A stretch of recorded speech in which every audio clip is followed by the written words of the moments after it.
Alhamdulillahilladzi fadala alaina bi ni'matil Islam wal iman. Asyhadu an la ilaha illallahul malikul mannan wa asyhadu anna Muhammadan abduhu wa rasul kiram. Allahumma salli wa sallim ala sayyidina Muhammadin wa ala alihi wa ashabihi wa khairil insan. Jamaah salat maghrib yang dirahmati Allah, pada malam hari ini kita masuk lagi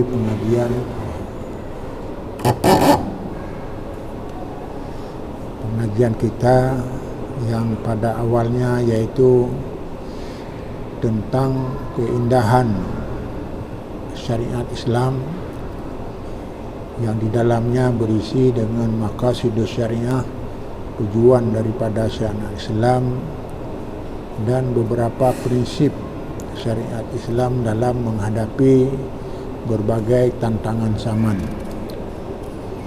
Dan judul yang sudah kita mulai adalah yang kita angkat tentang cita-cita semua kita.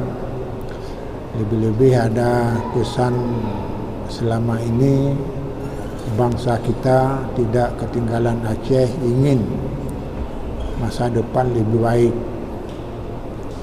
Maka untuk itu apa persiapan-persiapan yang harus kita lakukan, serta apa saja tantangan yang mungkin akan terjadi. Dan ini adalah penting karena kalau kita dari awal sudah memahami, bahkan sudah mempersiapkan diri, tentu akan mampu meraih apa yang kita cita-citakan. Karena dunia sekarang sedang berpacu dengan bukan saja sesama Muslim, tetapi juga adalah dengan orang-orang di luar Islam. Karena itu dengan ada sedikit bekal, mudah-mudahan kita akan menemukan solusi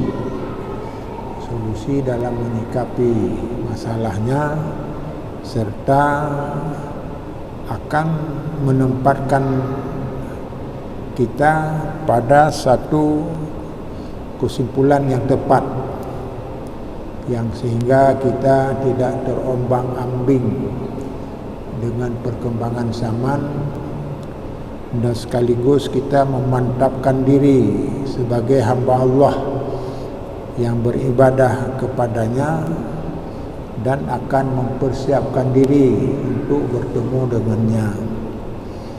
Karenanya apa yang perlu dipersiapkan, hanya saja pada yang lalu telah kita angkat berhubungan dengan pentingnya ilmu pengetahuan dan juga pentingnya berhubungan dengan keimanan. Kedua-duanya lah yang akan mengangkatkan kita kepada derajat yang kita cita-citakan.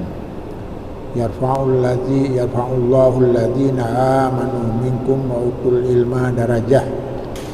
Artinya Allah akan mengangkat orang-orang yang beriman dan orang-orang yang berilmu beberapa derajat. Jadi dengan demikian persiapan kita bukan hanya untuk diri kita yang sudah tua-tua, tetapi lebih-lebih lagi generasi ke depan. Karena kita tidak tahu bagaimana ke depan generasi kita, bahkan bagaimana bangsa kita secara umum dan khususnya daerah kita Aceh ini ke pada masa depan. Maka karenanya secara garis besar kami ingin menyampaikan beberapa hal penting yang merupakan pegangan bagi kita untuk meraih kemajuan di masa-masa yang akan datang. Jamaah yang berbahagia, di dalam ayat Al-Quran surat Al-A'raf sudah disebutkan, walau anna ahlal qura amanu wattaqau lafatahna alaihim barakatim minas samai wal ardh walakin kadzabu fa akhadnahum bima kanu yaksibun.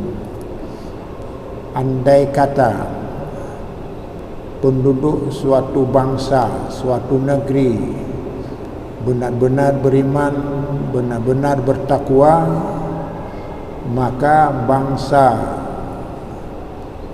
dan negeri tersebut akan dibukakan oleh Allah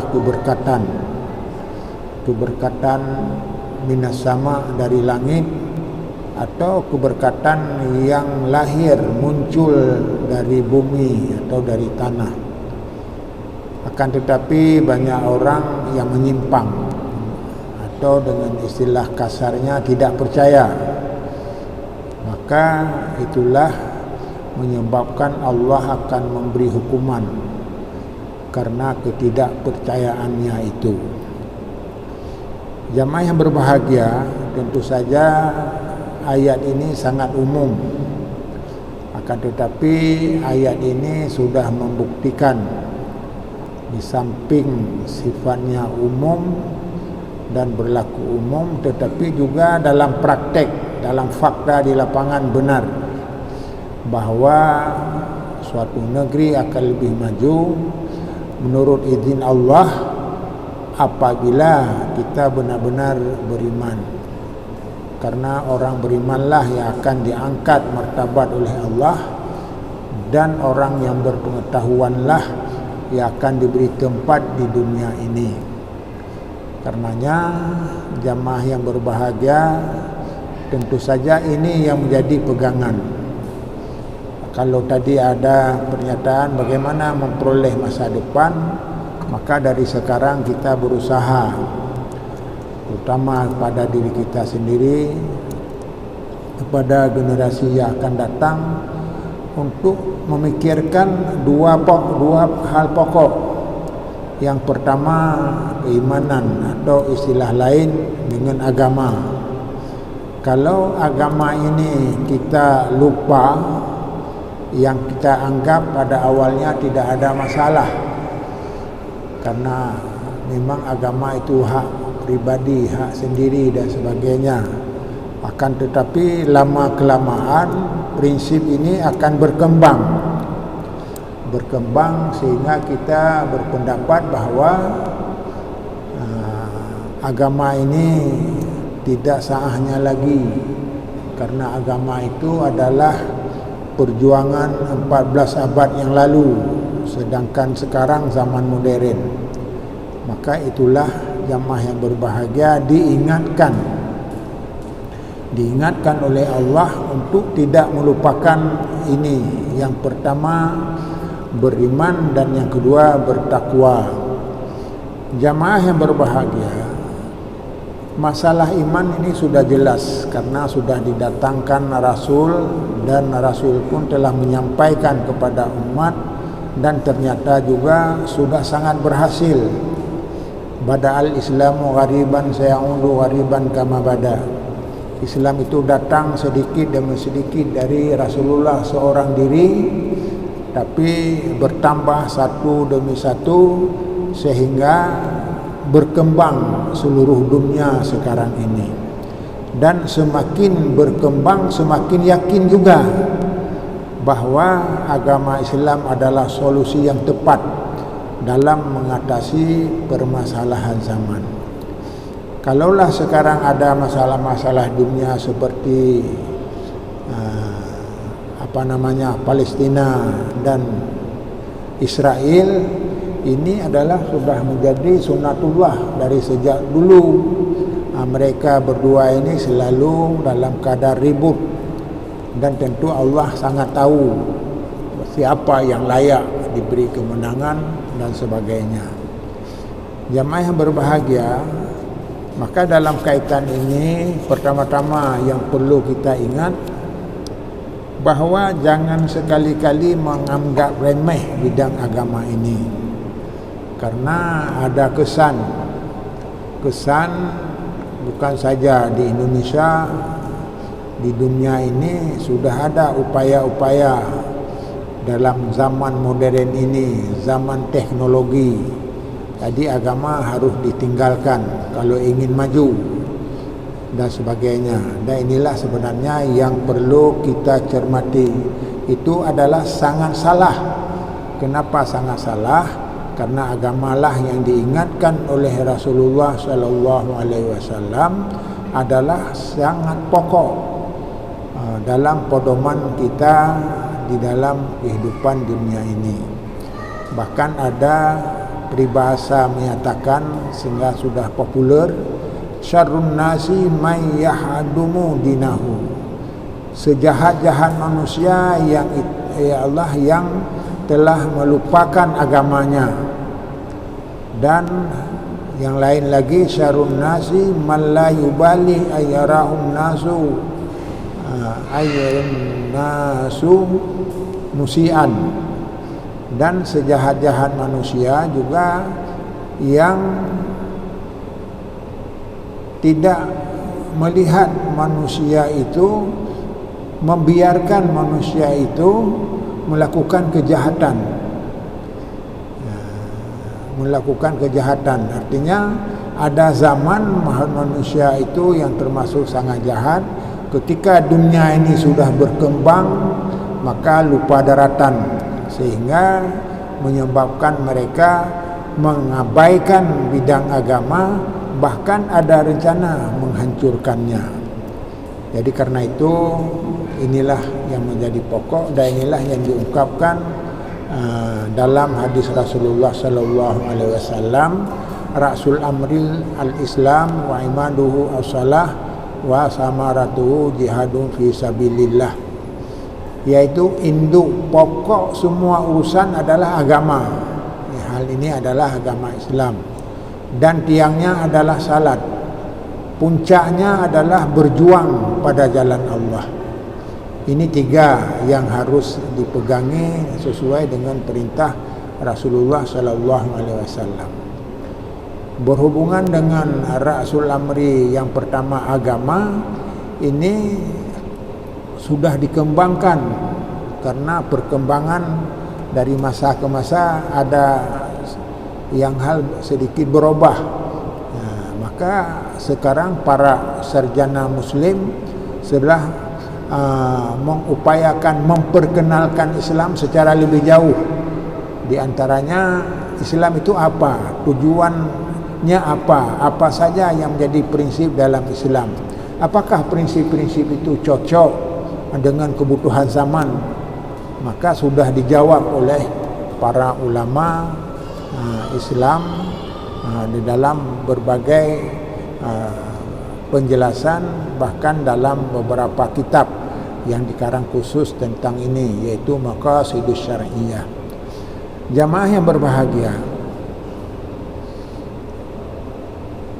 hal ini ada juga yang berpendapat kalau kita memikirkan masalah salat,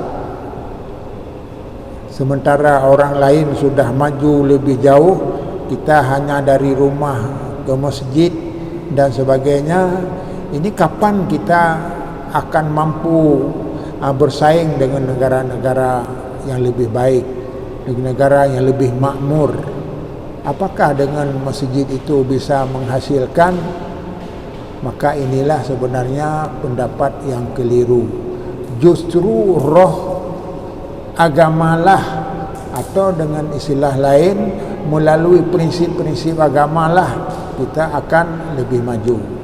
Dan sekarang sudah diakui banyak orang yang beragama lain dan ternyata dengan senang hati memeluk Islam.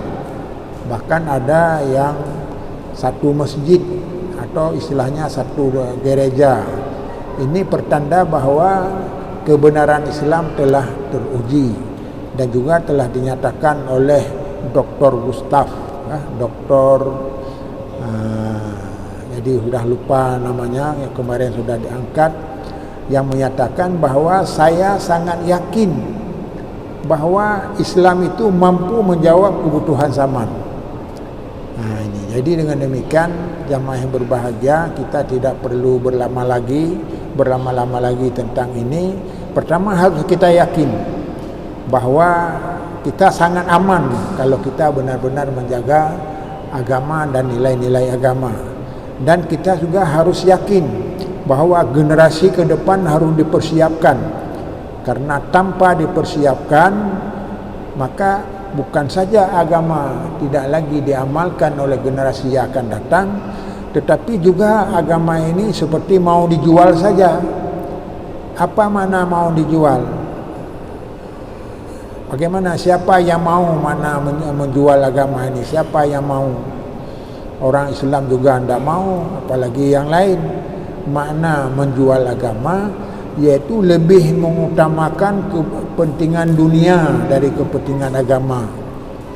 Maka kalau ada orang yang menyodorkan uang lebih banyak dengan catatan meninggalkan agama, maka ini akan ada masanya yang memang orang berduyun-duyun seperti itu. Nah, jadi dengan demikian dalam kesempatan yang kebetulan malam ini juga ada sedikit gangguan kesehatan, kami ingin mengajak saudara-saudara kita, marilah secara sadar apa kelemahan kita sekarang. Tidak lagi kita melihat sekarang kelemahan orang lain, karena sering dalam masyarakat kita ini adalah ribut dan sebagainya adalah ketika kita tidak tahu apa kelemahan kita dan apa kelebihan yang lainnya. Jadi dengan demikian kita harus sepakat, terutama para ulama harus mengadakan pertemuan-pertemuan yang inti dari pertemuan itu mempersatukan umat.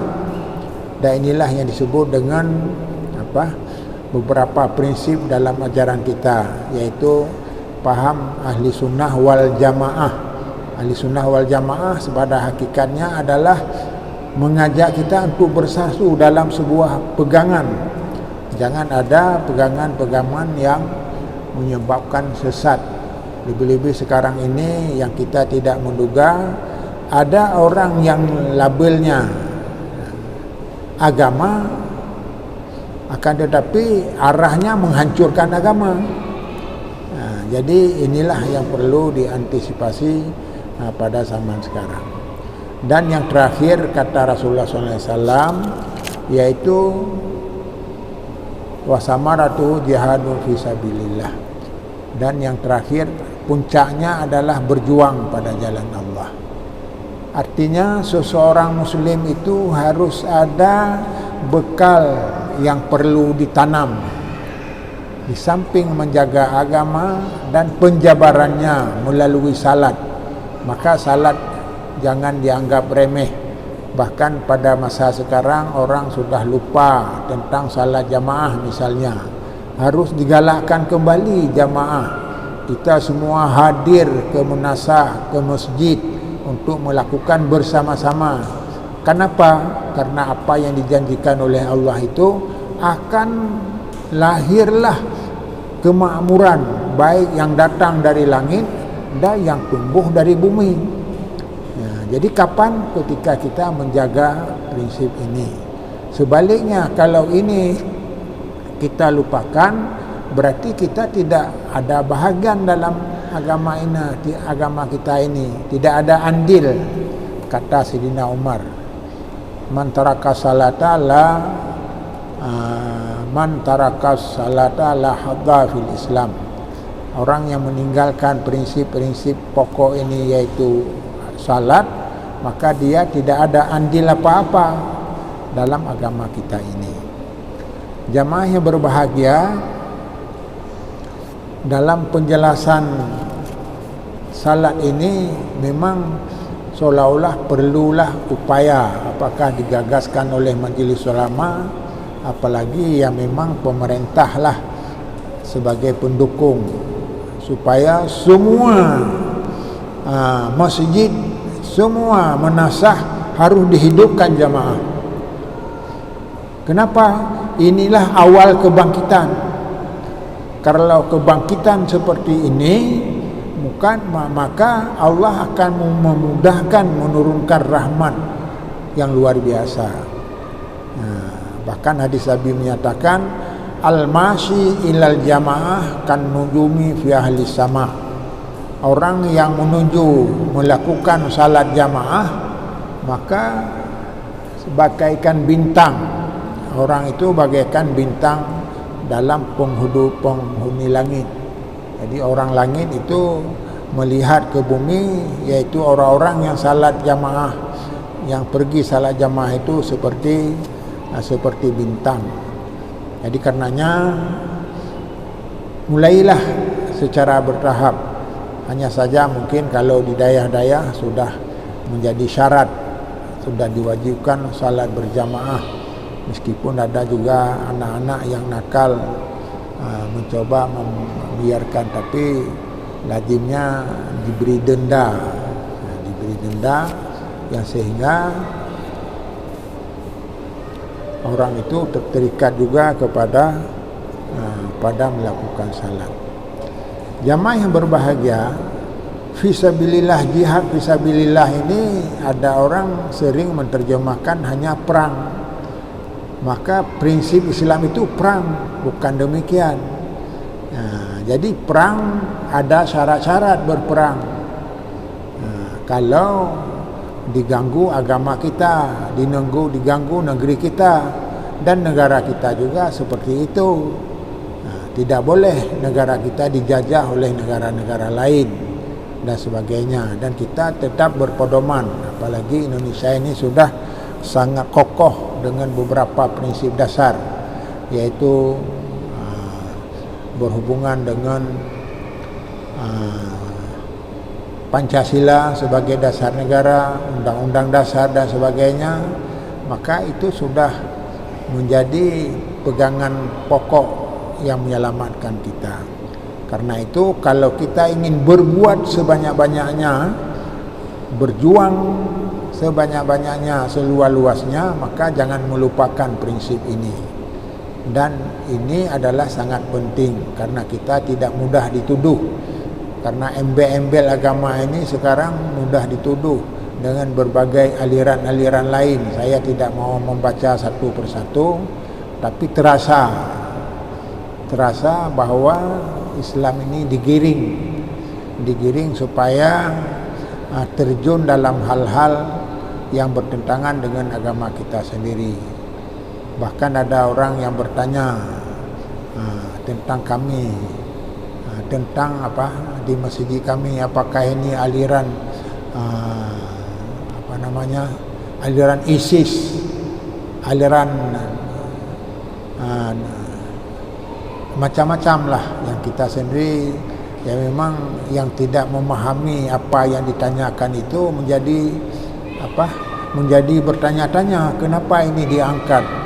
Rupanya tidak lain upayanya adalah untuk mempertentangkan antara satu dengan yang lain. Bahkan kami merasakan ada upaya-upaya dari orang yang tidak senang kepada agama kita, ingin mengadu sesama muslim.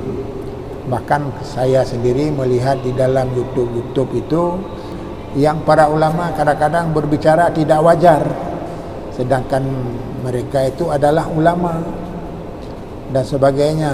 Ini adalah pertanda, dan kami ketika melihat perkataan-perkataan mereka itu, sebenarnya mereka itu sendiri apa yang diucapkan tidak yakin, hanya untuk kepentingan sesaat dan sebagainya. Maka inilah yang perlu dihindari di negeri kita ini, terutama di Aceh, yang sehingga Aceh ini yang sudah bersatu ke depan akan lebih baik lagi. Maka semua kelemahan-kelemahan yang ada harus disikapi dengan baik, dan semua tantangan-tantangan yang mungkin terjadi dari sekarang harus diantisipasi. Salah satu di antaranya adalah mari bersatu menjalankan syariat kita ini yang sudah dideklarasikan dulu, yaitu syariat Islam, yang sehingga menjadi contoh daerah-daerah lain tapi tidak mampu mengikuti seperti jejak Aceh. Maka harus diperlihatkan contoh syariat Islam di Aceh. Maka inilah kenapa saya menyampaikan berkenaan dengan salat, karena di lapangan kita melihat rakyat Aceh ini seperti tidak serius dengan salat. Ada sebahagian yang tidak serius. Buktinya pada waktu-waktu salat orang di kafe, di kantin dan sebagainya. Sementara waktunya tidak ada lagi melakukan, karena maghrib itu waktunya sudah habis. Ini apa intinya? Intinya adalah sudah meringankan syariat ini, dan ini sudah disampaikan pada pengajian yang lalu. Kami rasa kalau kita sependapat dengan menyadari kelemahan kita sendiri masing-masing, marilah kita bermusyawarah bagaimana Aceh ini dibangun ke depan yang lebih baik, dan masa depan Aceh ini, karena kita di Aceh bukan berarti mengutamakan Aceh. Kalau kami dulu di Manado juga mengajak masyarakat Muslim yang di sana, yang memang jumlah Kristen di sana lebih banyak, tapi kita bergerak dalam bidang agama kita sendiri. Jadi ini maksudnya menyalaskan Aceh, karena dakwah sekarang itu lebih bagus memberi contoh. Jangan membuat pertentangan. Apa manfaat pertentangan? Orang lain yang hanya ketawa, dan kita sendiri tidak ada faedah nilai tambah selain lahir perbedaan, lahir permusuhan dan sebagainya. Dan saya rasa sekarang sudah mulai bergerak untuk bersatu. Andai kata ada hal-hal yang berbeda, dimusyawarahkan. Apalagi di kita ini sudah ada lembaga-lembaga untuk ini. Di antaranya adalah Majelis Ulama. Majelis Ulama itu adalah yang mengatur bidang kebijakan dalam bidang agama, membantu pemerintah dalam bidang agama, membantu pemerintah dalam bidang masyarakat yang perlu ditunjang oleh para ulama. Saya rasa karena waktunya sudah habis, mudah-mudahan ada manfaatnya kepada kami sendiri, dan kami sendiri sudah merasakan sekarang sudah lebih bagus bergerak di lapangan. Artinya tidak hanya dengan ceramah-ceramah, apalagi kalau ceramah-ceramah maulid itu kalau tidak ada caci mencaci tidak enak. Jadi inilah sesuatu yang memang kelemahan kita dewasa ini. Tetapi tidak lagi semuanya ada, cuma kesan sedikit ada. Ini karena perasaan kita yang belum lengkap, karena tidak pernah diadakan diskusi yang berhubungan dengan bagaimana melakukan perayaan-perayaan keagamaan. Wabillahi taufiq wal hidayah. Assalamualaikum warahmatullahi wabarakatuh.